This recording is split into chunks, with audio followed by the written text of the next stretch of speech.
Guys, good. So in this workshop, I'm going to be talking about Manappuram Finance. So Manappuram Finance traditionally has been a gold lending business. लेकिन आज अगर आप उस company को देखोगे, the company is moving slowly away from the gold lending business. I mean diversifying away into the other forms of lending. Let's say MSME lending, personal loan lending. Then you have vehicle finance and of course microfinance. So Manappuram Finance probably now is trying to change its identity from being a pure play gold lender to becoming a diversified lender. Okay, तो अगर थोड़ा सा भी उनका asset book का breakup के बारे में मैं आपको बता दूं, 53% of their loan book today, 53% of the loan book today is in gold lending. Okay, and the remaining 47% is into, as I just said, like MSME, personal loan, microfinance and vehicle finance. Got it? So going forward, Manappuram Finance would want to bring this ratio down to 50-50. मतलब gold lending will be 50 and the remaining जो चार जो parts है, मतलब वो जो retail lending का जो चार डिविजन्स मैंने बोला, that will be another 50%. So the non gold part of the portfolio will go up.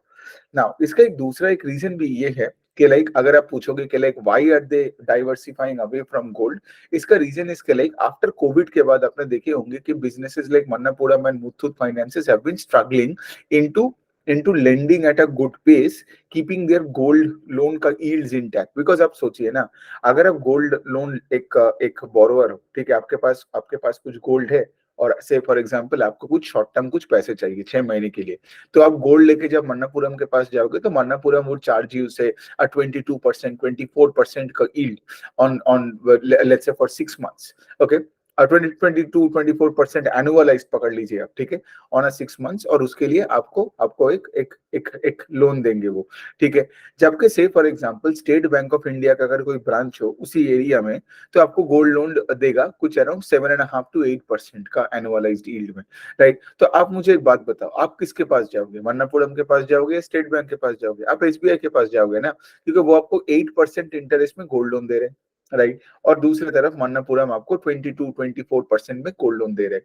तो यही बन गया है बात कि अगर आप देखोगे पिछले 3-4-5 सालों में banks have been very very aggressive on the gold lending part. अगर आप इवन एचडीएफसी बैंक का भी देखोगे, HDFC bank is now HDFC bank is now growing the gold loan book at a very fast pace, more than 40%, 45% YOY level पे, और albeit they have a small base. तो banks पहले gold loans पे इतना aggressive नहीं हुआ करता था जितना कोविड के बाद से होने लग गया. As a result of which क्या हुआ, ये मन्नापुरम और मुथूट के थोड़ा प्रॉब्लम्स आने लग गया. तो जैसे फॉर एग्जांपल अगर आप देखोगे, मुथूट फाइनेंस ने भी I think in the last cone call में भी वही बताया कि लाइक उन्होंने अपना कुछ यील्ड्स को फिर से घटाया, right, just to stay competitive. और मन्नापुरम को ये बात समझ में आ गया, दे अंडरस्टैंड के लाइक सिर्फ सिर्फ एक हाई यील्डिंग गोल्ड लोन मतलब देके you cannot sustain going forward. So let me tell you this, अगर मन्नापुरम का मैं टोटल बुक जो मैंने बोला कि gold loan 53% of the book and the non gold part of the portfolio MSME PL, फिर उसके बाद आपका व्हीकल फाइनेंस, माइक्रो फाइनेंस, ये जो रिमेनिंग पार्ट विच इज 47%, अगर आप देखोगे this entire book grew at 27% on a YOY, ठीक है, द एंटायर बुक. और उनका कुछ अगर मैं उनको बोलूं, उनका बुक का साइज कुछ 37,000 करोड़ के आसपास है. लेकिन अगर आप देखोगे 53% of the book which is the gold loan book that grew only 8% YOY. इसका क्या मतलब, सिंस मन्नापुरम एक हाई यील्ड मतलब चार्ज करता है अपने कस्टमर से फॉर गोल्ड लोन, इसलिए वो गोल्ड लोन का बुक एक एक एक मतलब टोटल बुक के बराबर ग्रो नहीं कर रहा है. सो इसका मतलब यही है कि आज आप सोचिए, if the total book is growing at 27%, उसमें से आधा book which is the gold loan book which is growing at 8%, it clearly shows that the company का जो दूसरा part of the book है, the retail जो secured part of the book है, that is growing at a much faster pace. तो अगर मैं उसका ही बात करूं, तो अगर आप देखोगे उनका जो सेकंड जो सबसे बड़ा डिवीजन है वो है कि माइक्रो फाइनेंस डिवीजन. तो माइक्रो फाइनेंस डिवीजन अगर मैं बात करूं तो that is a 10,000 crore loan book and that is growing at 43% on a YOY basis. Vehicle finance की अगर मैं बात करूं तो व्हीकल फाइनेंस का थोड़ा सा छोटा सा बुक है, आई गेस उनका कुछ, हाँ, 3,000 करोड़ के आसपास का बुक है, but that is growing at 41% on a YOY basis. और कंपनी का मैनेजमेंट ने कॉन कॉल में क्लियरली बताया कि गोइंग फॉरवर्ड हम लोग ये पर्सनल लोन, एमएसएमई फाइनेंस और माइक्रो फाइनेंस पे ज्यादा on the gold lending part.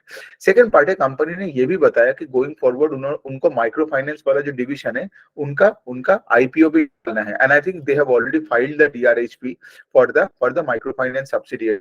क्या मतलब, माइक्रो मतलब मन्नत समझ में आ गया कि लाइक हाँ अभी एकदम माइक्रो फाइनेंस में बूम चल रहा है, so they also need to like like get proper valuation the micro finance division, तो इसलिए वो भी आईपीओ निकाल रहे हैं। ये हो गया अगली वाला पार्ट। और दूसरी चीज अगर आप देखें क्लियर, हमारे गोल्ड लोन का जो यील्ड्स है, मतलब what they charge from their gold loan borrowers,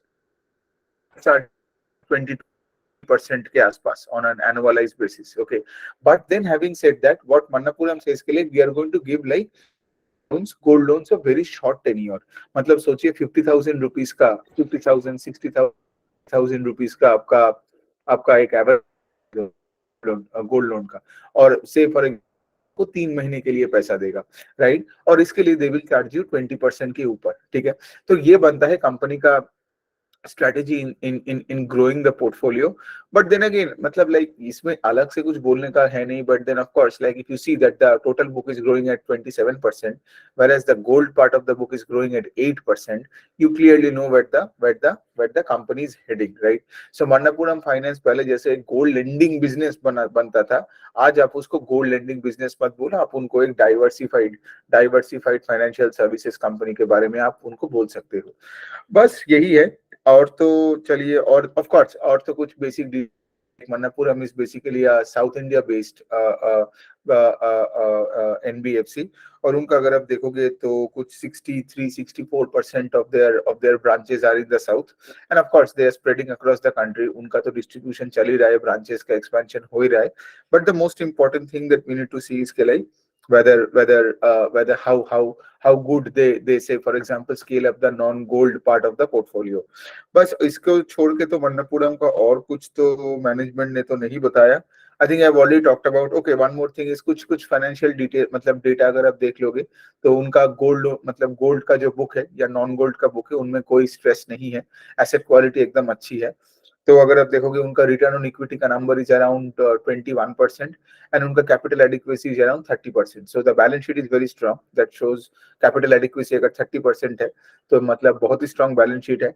And the ROA number is I think also at 5%. So if the ROA number is 5% and the ROA number is 21%, मतलब आप ढंग का ही leverage लेके काम कर रहे हैं। Manappuram has always been an aggressive lender, okay? Because अगर आप aggressive नहीं होते हो, then your ROA number will be less than 12, 13, 14, 15% के नीचे, right? So अगर आपका आरओए नंबर हाई है मतलब you are efficient, right, and of course ROA number ऐसे कंपनीज का हाई होगा ही ना, बिकॉज गोल्ड लोन का जो मैंने आपको यील्ड बोला 22-23% के आसपास आप देखोगे generally the ROA numbers of of NBFCs like Manappuram, फिर बजाज फाइनेंस, फिर आपका चोला हो गया, ऐसे एनबीएफसीज का हमेशा देखोगे आपका ROA number on the higher side होता है, बिकॉज ये लोग हाई मतलब इनका जो यील्ड है ये यील्ड ज्यादा होते हैं देन कंपेयर टू से फॉर एग्जांपल कोई बैंक।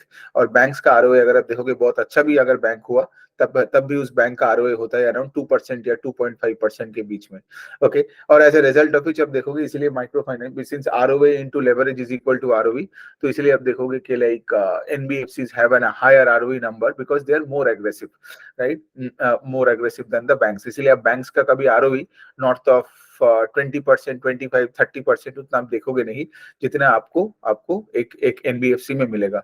सो यही बनता है मन्नपुरम का। अब देखते हैं अगले क्वार्टर में, वैसे तो कोई फंडामेंटली कोई प्रॉब्लम है नहीं, बट द ओनली थिंग इसके लाइक हाँ मतलब अगर मैं मतलब देख रहा हूँ कि लाइक अभी गोल्ड लोन जो उनका मेन डीएनए था अभी वो लोग उनसे शिफ्ट हो रहा है, तो of course I will try to see कि लाइक आगे किस तरफ जा रहा है।